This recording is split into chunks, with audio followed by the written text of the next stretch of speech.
On the afternoon of March 24th, 2015, a 30-year-old man named Aaron Quinn reported that his girlfriend, Denise Huskins, had been kidnapped from their bedroom the previous night. Local authorities responded quickly, heading straight to the apartment where the incident took place. Upon arrival, the officers encountered a puzzling crime scene. The screen near the back door had been slashed with a knife, and the door lock appeared to have been tampered with, suggesting a forced entry. The bedroom on the second floor was in complete disarray, with blankets and sheets piled haphazardly on the bed. On the floor, they found unusual items: swim goggles taped shut and an empty bottle of cough syrup. But what stood out most was a square section of the bedroom floor outlined with red tape, within which a chair had been placed, seemingly positioned to face something. Oddly enough, a camera had been set up directly in front of the chair, yet it was unplugged and not connected to the internet, serving no apparent purpose other than decoration. No fingerprints or other DNA evidence were found at the scene, and no signs of a struggle were visible. When questioned, the neighbors claimed they hadn't heard any screams or disturbances the night of the incident, which added to the overall mystery. But Aaron's version of events made things even stranger. He recounted how he had woken up suddenly in the middle of the night to the glare of a flashlight. Dazed and confused, he noticed a red dot dancing across his chest, something that immediately reminded him of the laser sights used on firearms. Filled with fear, his instinct was to protect Denise, but before he could act, a masked man pointed a gun at his head and ordered him to bind his girlfriend's hands and feet with zip ties provided by the intruder. After Aaron complied, the man tied him up as well. The intruder then covered their eyes with the swim goggles, which were sealed shut with tape, effectively blinding them. Aaron said they were forced to hand over their bank cards, PIN numbers, social security numbers, and even their phones. The kidnapper then used their phones to text their bosses, explaining that they wouldn't be able to come to work due to feeling unwell. Things took a darker turn when the intruder made both Aaron and Denise drink an entire bottle of medicine, presumably the cough syrup found at the scene. The sedative effects of the medicine soon knocked them out. Aaron said that, after he lost consciousness, he was dragged to a chair positioned within the red tape square, and when he awoke, the goggles were removed. The intruder told him not to leave the square, warning that if he did, his girlfriend's life would be in immediate danger. Pointing to the unplugged camera, the kidnapper claimed it was monitoring his every move. To further manipulate the situation, he placed headphones on Aaron's head and played soothing music, a jarring contrast to the tense situation. After issuing his final threats, the kidnapper took Denise downstairs and vanished without a trace. Aaron, still disoriented from the drugs, remained in the square for hours, eventually succumbing to exhaustion and falling asleep. It wasn't until the following afternoon that he woke up, cut the zip ties binding him, and finally called the police.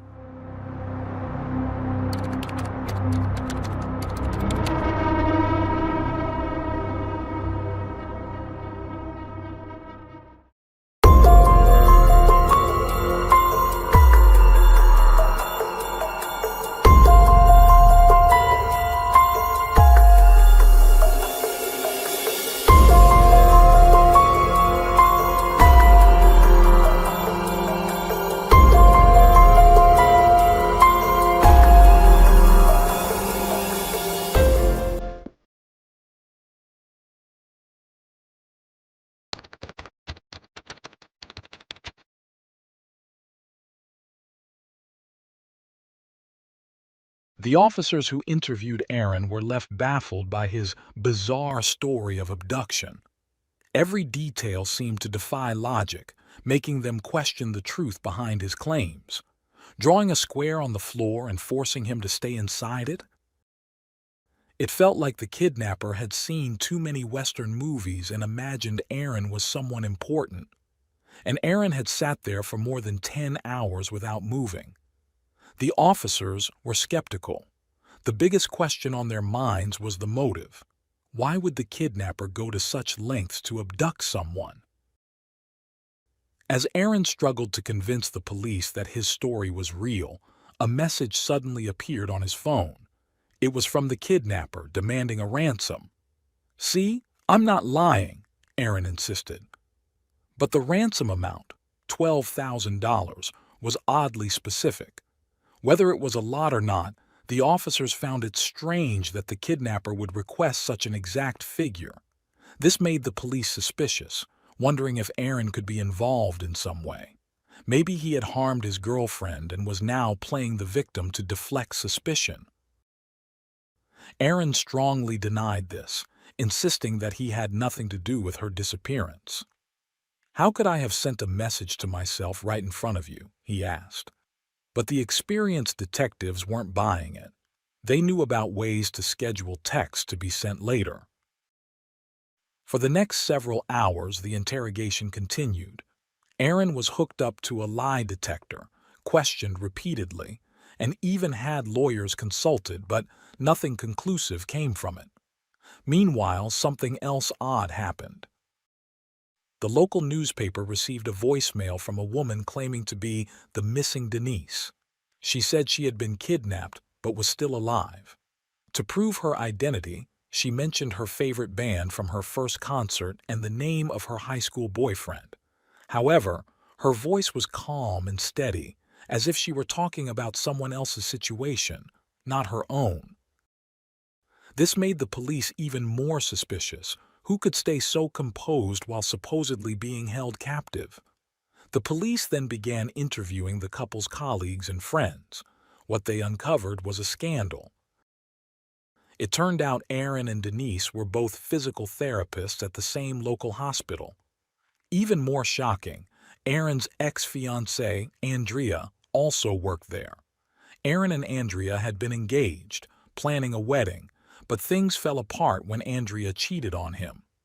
Though they had broken up, the two still worked together and saw each other regularly. Even after Aaron started dating Denise, it seemed he hadn't completely cut ties with Andrea. Strangely, Aaron recalled that during the kidnapping, the masked man had repeatedly asked him for names, and at one point, even called him Andrea. Could it be that the kidnapper had intended to target Aaron's ex-fiancée, but accidentally took the wrong person? Despite this new information, the police remained convinced that there was no real kidnapper, just a love triangle gone wrong. They theorized that one or more people might have concocted this whole scheme to eliminate a romantic rival or add excitement to their lives. Though they continued with formal investigations, deploying search dogs and distributing flyers, their focus shifted increasingly to Aaron as a suspect. Aaron, clinging to his story, continued to insist on his innocence, but after hours of questioning, the police began to lose patience. Legally, they could hold him for 48 hours before charging him, so they decided to wait. Aaron wasn't put in a prison uniform, but he was given minimal food and water and confined to a small cell under constant pressure. Then came shocking news. Denise had been found alive. Media reports stated that she had been discovered in Huntington Beach, over 400 miles away from where the kidnapping was reported. While this might have seemed like a stroke of luck, Denise's sudden reappearance only made Aaron look more suspicious.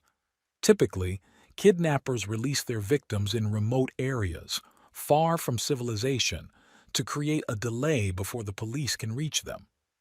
But in this case, the kidnapper had dropped Denise off in an alley near her parents' house. When the police found her, Denise's wallet, cash, and credit cards were all untouched, which contradicted Aaron's claim that the abduction had been financially motivated. More importantly, no ransom had ever been paid. So why had the kidnapper released her? Denise told police that, after being taken, her eyes were covered, and she was brought to a small, quiet house where the windows had been completely covered with cardboard. She said the kidnapper, who wore a black hoodie, assaulted her inside the house. They stayed there for almost 2 days before the kidnapper told her to drink cough syrup, blindfolded her with the taped-up goggles again, and drove her away.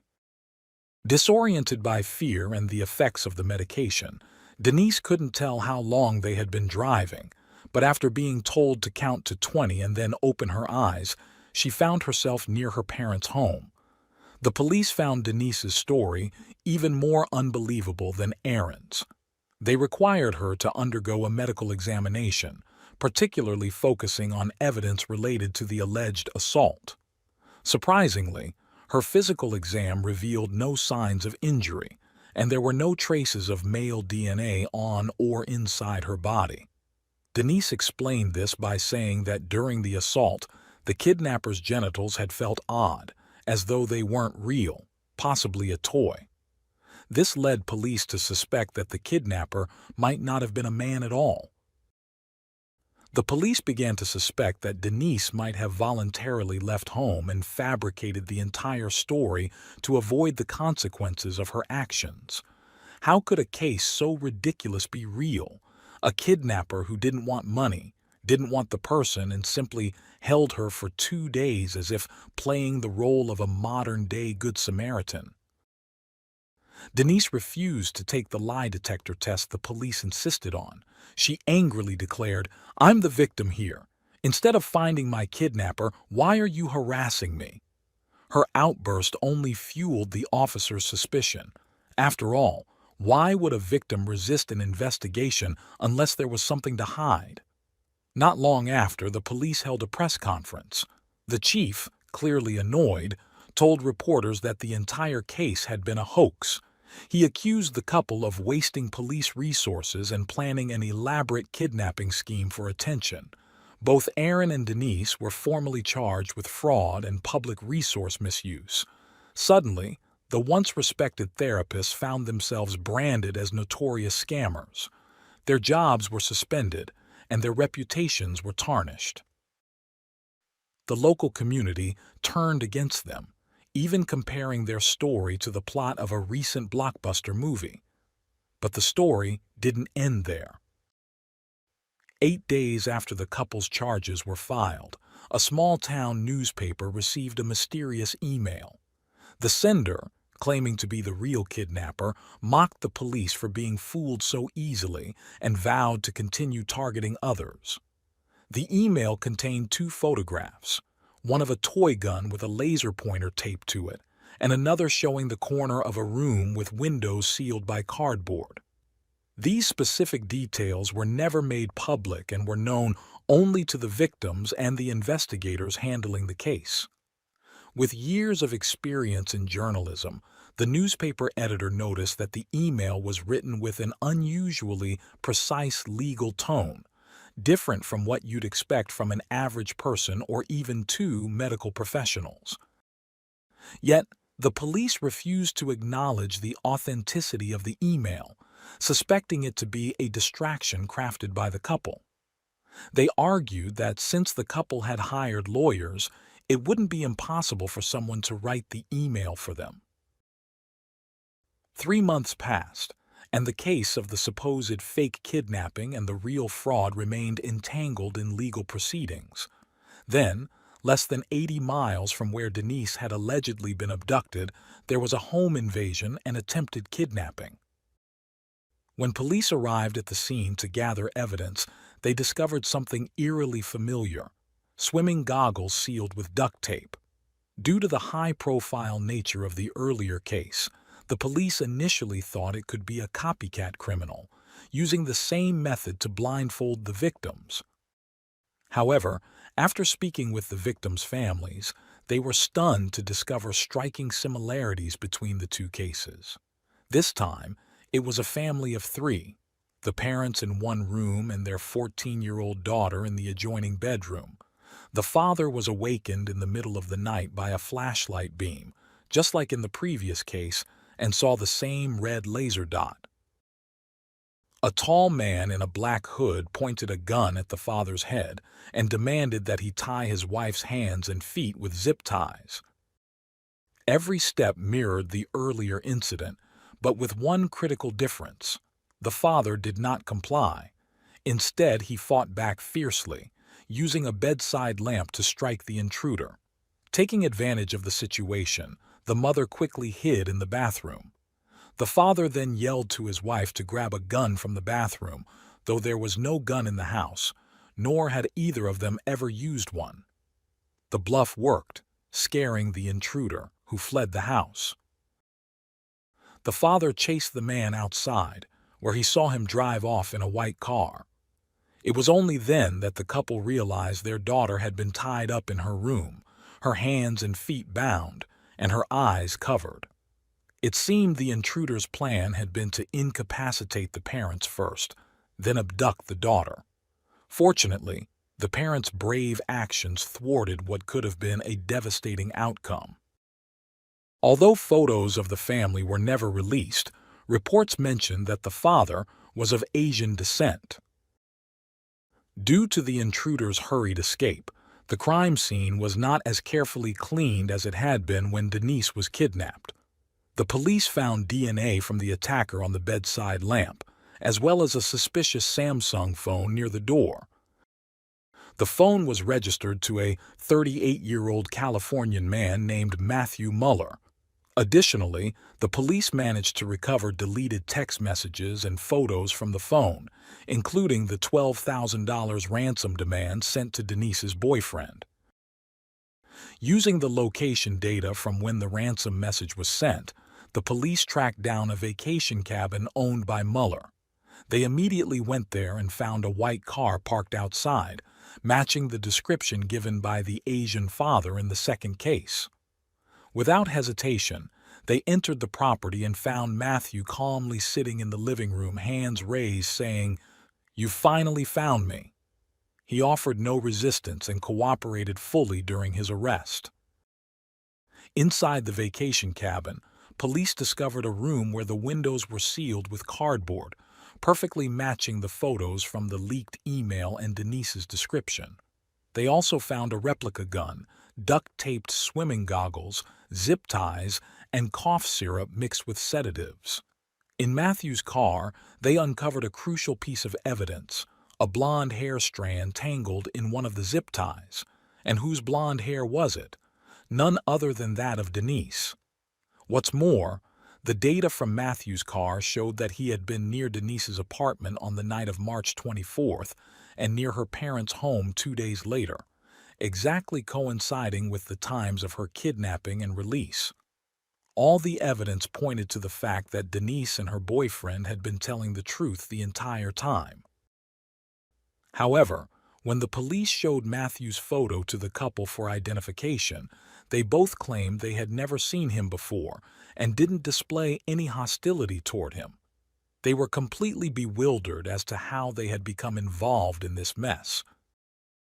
So the big question remained, why did Matthew commit these heinous acts? The key to understanding his motive lay in Matthew's background. Police investigations revealed that Matthew came from a wealthy family. His father owned a large accounting firm in California, ensuring Matthew had been financially secure since birth. Despite his wealth, Matthew didn't squander his fortune. After finishing high school, he enlisted in the U.S. Marine Corps, becoming a mechanic. His superiors praised his intelligence and diligence during his service. After leaving the military, Matthew was accepted into Harvard Law School, graduating with honors and becoming a licensed attorney. This explained why the newspaper editor had recognized the sophisticated language in the extortion letter. In 2012, a female intern at the law firm where Matthew worked accused him of sexual harassment. The case dragged on for over a year before Matthew settled privately, paying the woman a substantial sum. However, during the proceedings, the intern's testimony somehow leaked. She described Matthew as having deviant desires but lacking the physical ability to act on them, requiring tools to harass women. This revelation caused Matthew's reputation to plummet.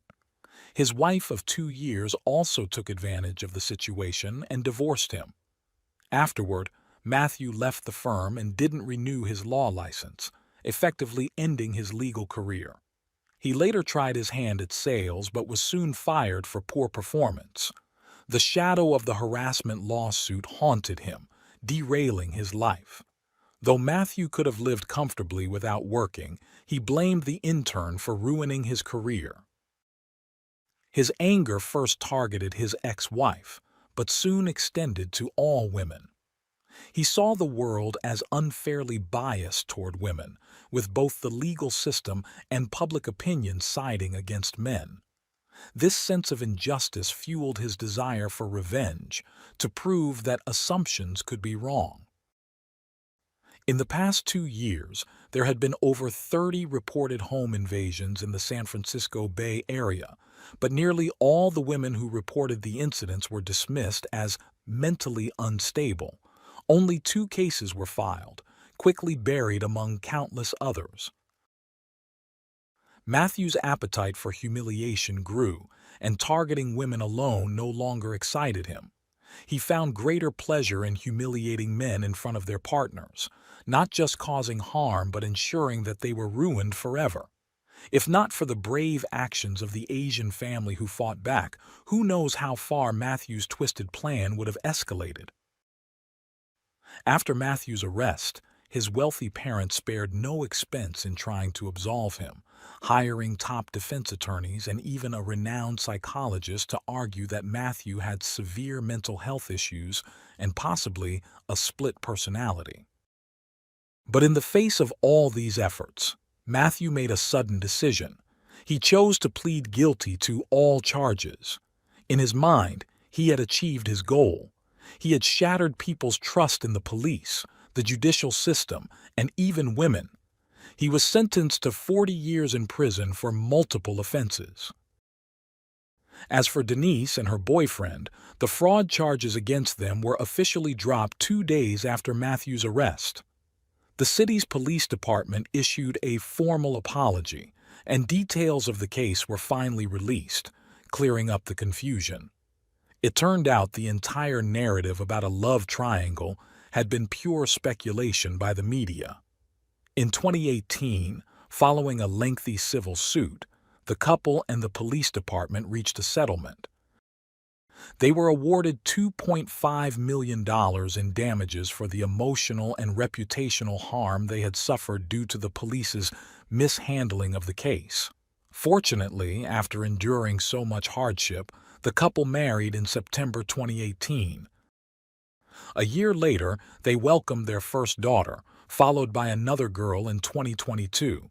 Now, the family of 4 enjoys a peaceful life in a small town, having moved past the dark chapter of their lives.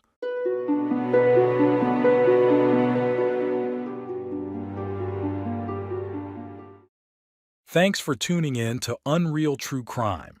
If you're intrigued by mysteries from around the world, check out our new channel, Latin Crimes, where we dive into the gripping true crime stories of Latin America. Don't miss out. Subscribe now for more thrilling investigations.